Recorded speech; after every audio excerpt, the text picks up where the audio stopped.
Il est absolument ridicule qu'un golfeur professionnel oublie comment jouer au golf. À tout de suite!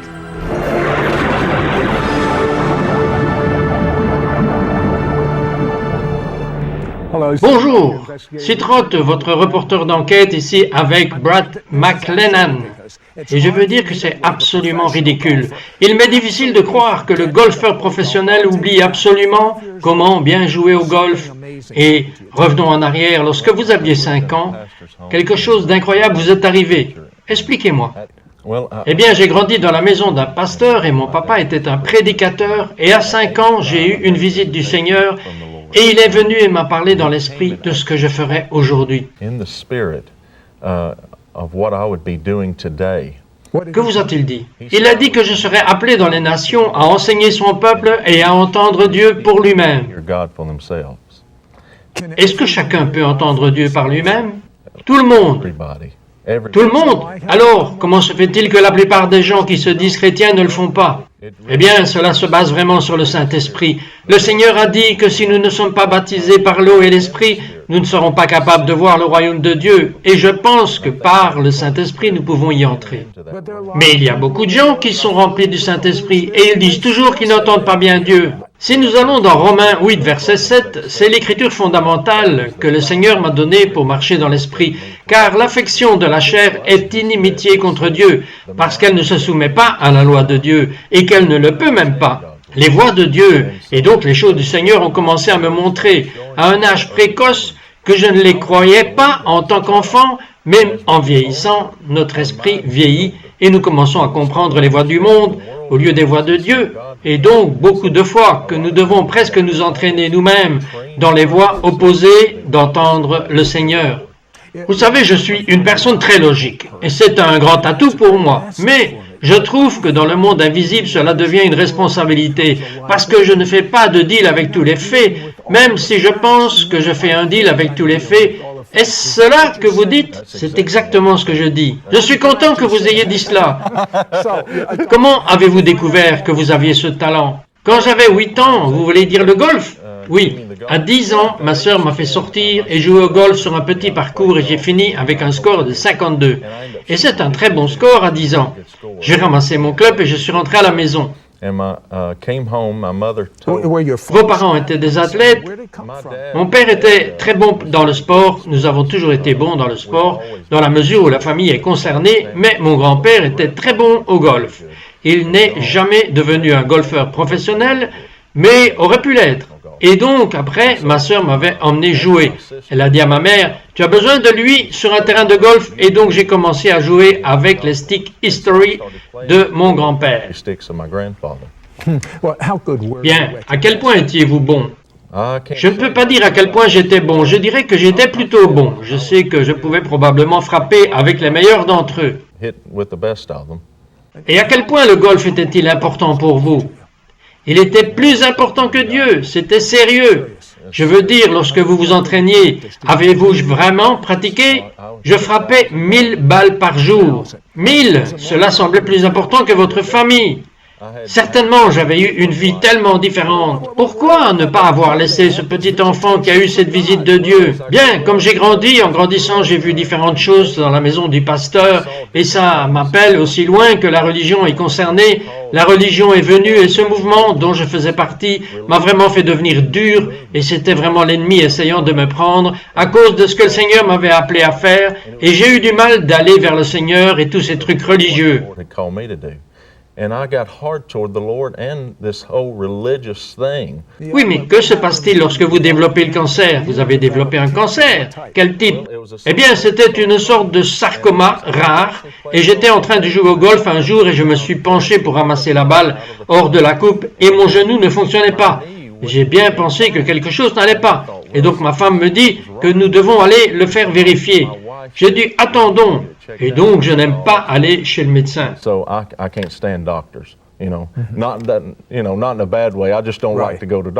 Je comprends totalement. Et donc, j'ai attendu un mois, et après un mois, la tumeur sur ma jambe était le double de sa taille. Et elle a dit, tu devrais aller le faire vérifier. Et donc, finalement, nous l'avons fait vérifier. Et le gars allait faire une biopsie, et puis je me suis réveillé dans la salle de réveil, et il était sur mon lit, et il avait ce regard étrange sur son visage, et j'ai dit, qu'est-ce que c'est, docteur? Il a dit, je n'ai rien vu de tel de ma vie. Il a dit qu'il devait juste refaire une biopsie parce que je ne sais pas ce que c'est. C'est donc là que ça a commencé et ils l'ont envoyé au pathologiste qui ne savait même pas ce que c'était. Alors, ils m'ont envoyé à la clinique Mayo et ils ont mal diagnostiqué. Et donc, la première chose que vous savez, c'est qu'ils appellent l'Institut national de la santé et ils ont utilisé de la médecine expérimentale sur moi.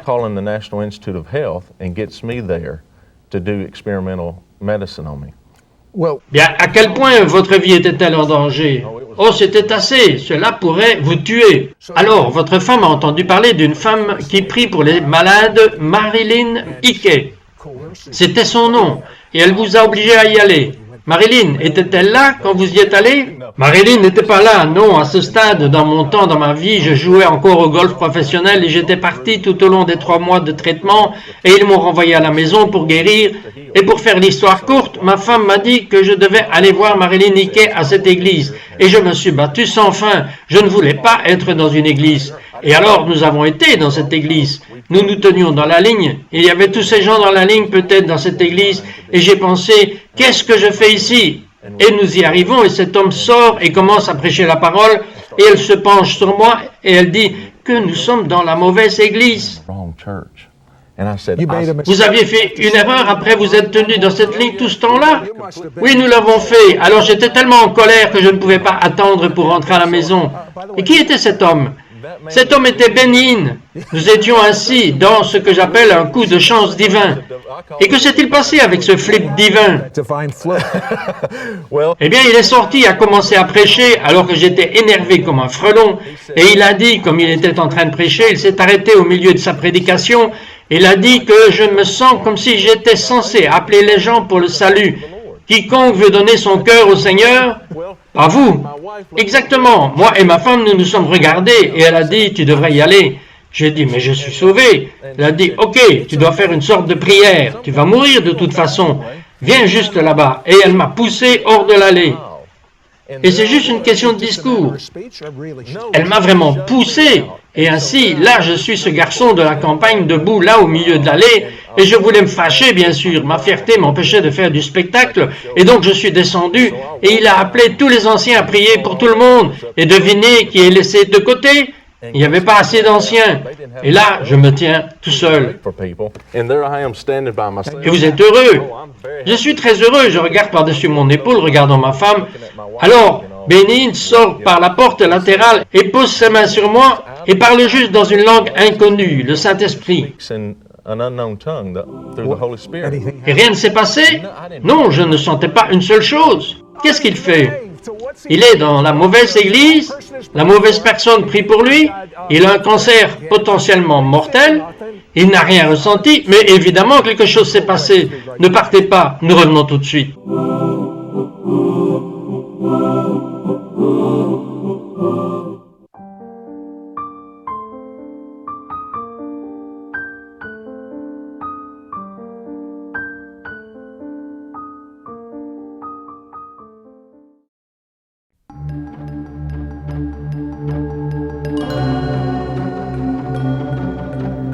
Bonjour, c'est Rod, journaliste d'investigation, ici avec Brad McLennan. Brad, je veux dire que vous êtes un mauvais golfeur professionnel et il développe un cancer avec danger de mort. Sa femme le traîne un jour chez une évangéliste du nom de Marilyn Hickey. Il attend dans cette longue file pour découvrir qu'ils sont dans la mauvaise église. Et il y a un gars qui prêche, n'est-ce pas? Son nom, c'est Benin. Et il monte pour la prière. Ce gars, Benny, prie pour lui. Et vous n'avez rien ressenti. Alors, qu'est-ce qui s'est passé? Lundi, je devais voler pour retourner à l'Institut national de santé pour les contrôles. Et donc, je suis allé en avion, comme je faisais normalement chaque semaine. Et ils ont fait tous mes tests. Ils sont sortis en disant, « Qu'avez-vous fait pendant la semaine ?» J'ai dit, « Rien. Je devais faire quelque chose. » Ils ont dit, « Non, pas vraiment, mais votre cancer est parti. Et il est mort. » Donc à ce moment-là, qu'est-ce que vous pensiez? Mais je suis en colère. Pourquoi? Mais parce que j'avais un tel cœur dur envers le Seigneur à travers toute ma vie, à travers tous mes déplacements et partout où j'allais. Le Seigneur me montrait, j'allais dans un bar et un ivrogne me disait que j'avais besoin de bien vivre ma vie avec le Seigneur.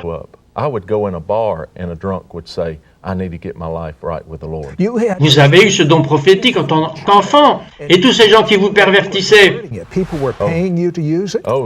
Ce qui est arrivé est que beaucoup de fois avec différentes personnes avec lesquelles j'étais, c'était en fait un avertissement. J'avais besoin d'argent, de faire quelque chose et je commençais à leur présenter ce que je voulais faire. Et alors j'étais capable d'entendre dans leurs pensées sur l'idée qu'ils avaient eue et ensuite j'étais capable de dire ce qu'ils pensaient. Et ils disaient, mais c'est exactement ce que je pensais. C'est ainsi que nous avons besoin de le faire. Je disais, je le pense aussi, faisons-le. Maintenant que vous avez ce joli coup raide, maintenant laissez-moi vous poser une question. Puis après tout cela, vous avez eu cette vision, racontez-moi. J'étais dans une croisade, des amis et moi m'avaient appelé à en faire partie et je ne voulais pas en faire partie, mais je me tenais dans cette croisade et tout d'un coup les cieux se sont ouverts. Et je me suis vu, un garçon de 5 ans, et j'ai vu le début de ma vie avec le Seigneur et où j'étais maintenant. Et il est l'une des premières choses qu'il m'a dit. Il a dit que si tu ne te repens pas, je vais t'enlever ton chandelier. Qu'est-ce que cela signifie? Mourir?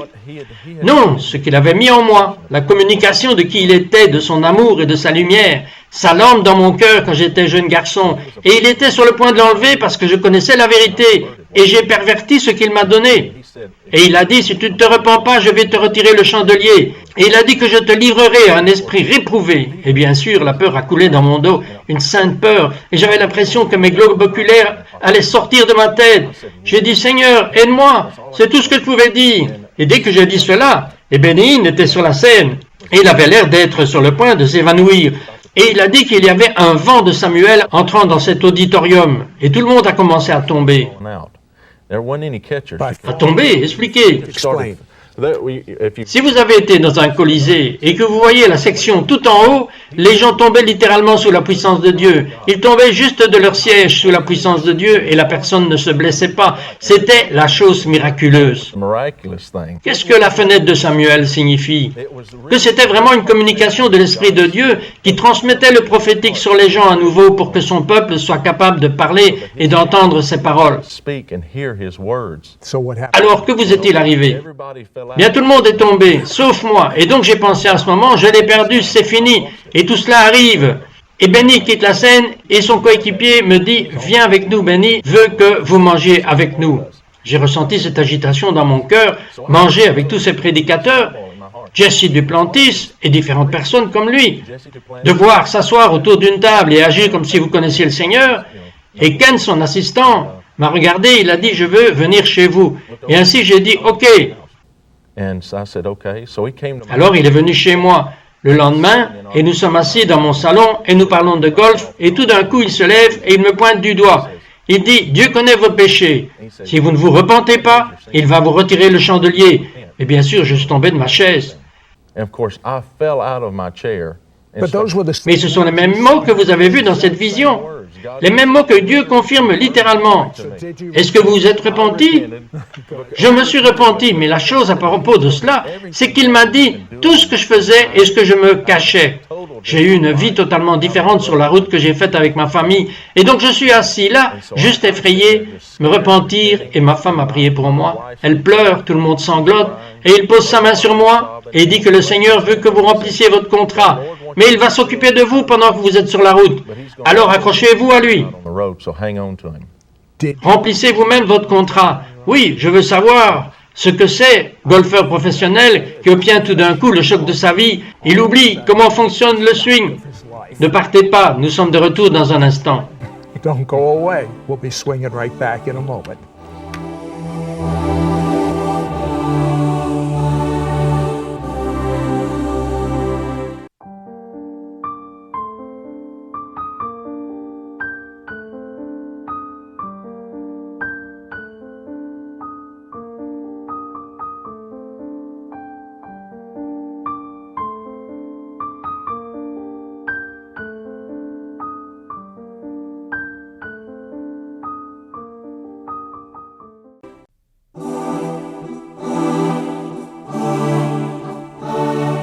Hello, Sid Roth. Bonjour, c'est Roth, votre reporter d'enquête ici avec Brad McLennan et Brad est un golfeur professionnel. Alors, dites-moi, comment un golfeur professionnel oublie-t-il comment jouer au golf? Je veux dire que cela prend beaucoup de talent. Alors vous n'avez pas joué pendant un moment, qu'est-ce que c'est?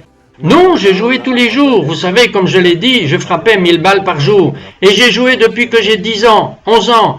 Mais puisque le Seigneur m'avait vraiment appelé, j'ai choisi de faire ce qu'il m'a dit de faire quand j'étais un jeune garçon. On m'a dit qu'il allait s'occuper de moi pendant que j'étais dehors sur la route et il voulait toujours que je remplisse mon contrat. Et donc, je n'ai pas eu un indice de ce que cela signifiait, mais je savais que quelque chose venait.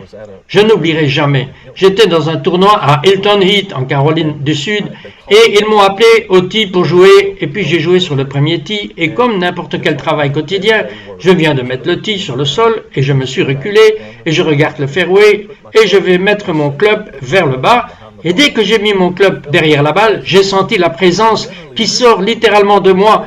Et j'ai ressenti comme quelque chose que j'étais vide dans un segment de mon corps ou dans l'aspect mental du golf. Et j'ai oublié comment jouer. Je ne savais même plus comment jouer. 1000 fois par jour pendant toutes ces années. C'est exactement cela. Mais je vous dis que c'est impossible. C'est impossible, je le pensais moi-même. Et j'ai dit, comment vais-je entendre? Est-ce que quelqu'un vous regardait? Il y avait beaucoup de gens qui me regardaient. Étiez-vous gêné? J'étais très gêné. J'avais très peur. C'est la première fois que je suis en fait nerveux et effrayé. Et j'ai bien pensé, je dois le frapper d'une manière ou d'une autre. Et donc j'ai repris le club, aussi bien que je le pouvais, et je viens de le frapper, et j'ai à peine dépassé la balle, et il l'a conduit sur le sol, et elle a rebondi presque, elle m'a frappé au nez. Elle est tombée du tee. Et tout le monde, juste ce que vous pouviez entendre, vous connaissez cette rumeur dans toute la foule. Et là, j'arrachais ces mauvais airs pour l'obtenir dans le fairway. Bien, c'était 1 par 4 qu'il faut. Vous, 4 coups pour entrer dans le trou, cela m'en a pris 14. Alors avez-vous juste jeté la serviette et arrêté? Non, je devais continuer à jouer. Dieu le Seigneur me dépouillait vraiment de toute cette fierté que j'avais dans ma vie. Je pensais que j'étais trop bien pour tout ce que je pensais même avoir été guéri parce que j'étais un bon gars. Et par le 9e trou, je me suis senti tellement humilié et mon corps souffrait littéralement d'être dépouillé de cette fierté. Et j'ai commencé à sortir du terrain de golf et quitter. Et la voix du Seigneur m'a dit, où vas-tu? Et je me suis retourné, j'ai dit, quoi? Et il m'a dit, je pensais que tu ferais n'importe quoi pour moi, pour autant que je te laisse me voir. Et c'était ma prière. Et j'ai commencé à pleurer. Et j'ai dit, Seigneur, je vais. Il a dit de revenir là-bas et de jouer, donc j'ai joué. Je devais me retourner comme un petit garçon et retourner directement sur le terrain de golf et jouer les 9 derniers coups. Et comme je suis revenu, je n'allais pas rendre ma partition parce que c'était si mauvais. Alors j'étais tellement humilié et j'ai commencé à passer cet énorme tableau de bord. Et il a dit de tourner ton score. Donc j'ai dit, oh mon Dieu, non.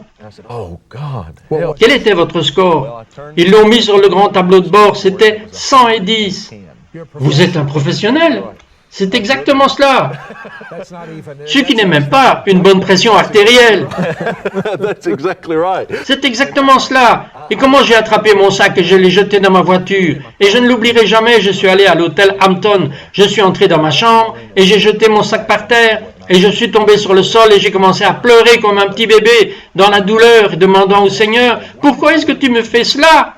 Et soudain, j'ai levé les yeux et il y avait des pieds là et j'avais des lunettes. J'ai pris mes lunettes et j'ai dit, oh mon Dieu, j'ai dit, je suis désolé pour cette hallucination, parce que je pensais que j'étais hors de mon esprit.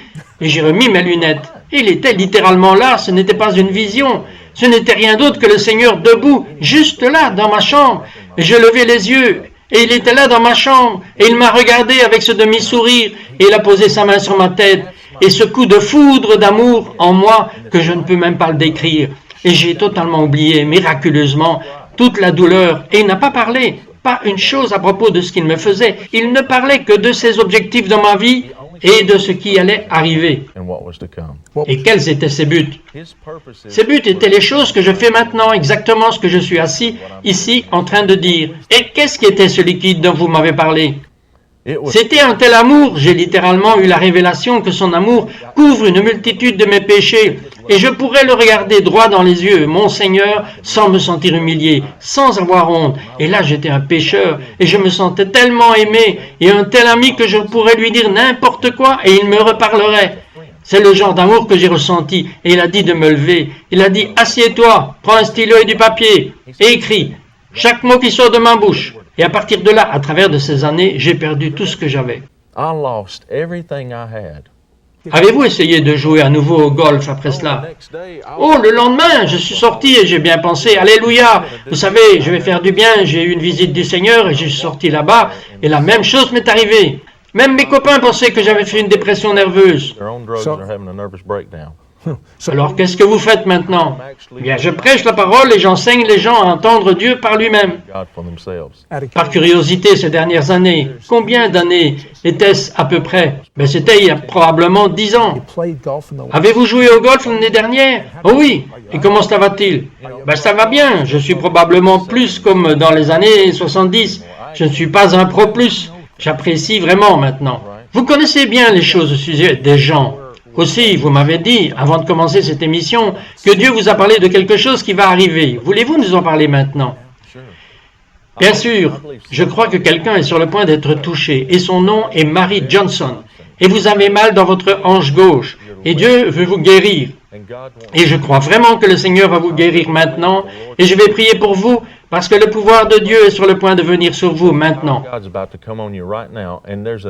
Il y a même quelque chose dans votre système sanguin, à l'endroit où vous vous sentez presque léthargique, et vous avez presque eu une dépression qui est venue sur vous. Mais Dieu est sur le point de rajeunir votre sang. Seigneur, je te demande de toucher cette Mary Johnson en ce moment et la guérir au nom de Jésus, que ta guérison, ta puissance circule à travers ses hanches et son sang au nom de Jésus. Vous savez, juste tout comme Brad connaissait quelqu'un par son nom, comment connaît-il cette personne? Il n'avait jamais entendu parler de cette personne. Dieu connaît votre nom. Dieu sait où vous vivez. Dieu connaît votre maison. Dieu connaît la maison dans laquelle vous êtes censé vivre maintenant. Alors, pourquoi ne l'écoutez-vous pas?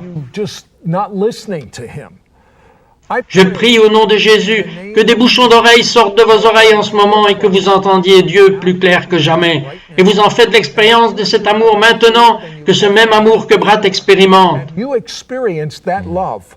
That love right now, that same love that Brad experienced, it's Oh, cela vient, cela coule. C'est comme une rivière qui traverse votre chambre, ça traverse votre corps. Et là où il n'y avait pas d'espoir, il y a de l'espoir. En ce moment-là où il y avait de la dépression, il y a la paix. Je vais vous dire ce que j'aimerais pouvoir mettre en bouteille, cette paix maintenant, mais je ne peux pas. Mais ce que je veux vous dire, comment vous pouvez expérimenter tout le temps votre vie en Jésus. Jésus, je fais de toi mon Seigneur, je suis un pécheur, mais à cause de ton sang, je me repens de mes péchés et je suis pur. Et maintenant que je suis pur, je te demande de vivre en moi. J'ai tellement faim de toi, Dieu. Je prie pour que tout le monde qui regarde n'ait pas de repos jusqu'à ce qu'ils aient faim et qu'ils aillent jusqu'au bout avec Dieu. Pas la religion, pas la tradition, mais l'intimité en Dieu. C'est ce qui se passe en ce moment. into God. That's what's going on right now. It's going on right within them right now.